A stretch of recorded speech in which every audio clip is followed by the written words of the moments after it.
সর্ষে ইলিশ ইলিশ মাছ রান্না করব আজকে। তো দেখে নাও কিভাবে রান্না করি আমি সর্ষে ইলিশ। তো দেখে নাও। তো আমি এখানে সোমবারে দিয়ে দিয়েছি শুকনা লঙ্কা, তেজপাতা, জিরা। তো তারপরে আমি মশলা করে নিয়েছিলাম সর্ষে, জিরে, তারপরে একসাথে বেটে নিয়েছিলাম।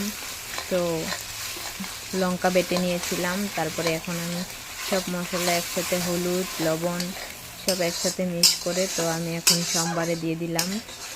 তো আমি এখন মশলাটা একটু ভেজে নেব। ভেজে নেওয়ার পরে তারপরে আমি দিয়ে দিলাম একটু জল।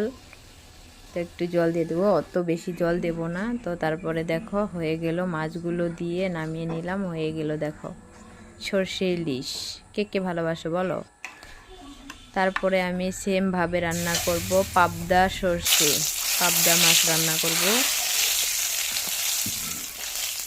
সেমভাবে রান্না করব। জিরে দিয়ে দিলাম, তেজপাতা, শুকনো লঙ্কা, তারপরে মশলা দিয়ে দিলাম।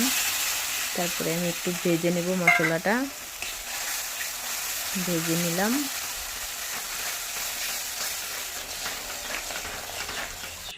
তারপরে জল দিয়ে দিলাম, মাছগুলো দিয়ে নামিয়ে নেব। হয়ে গেল।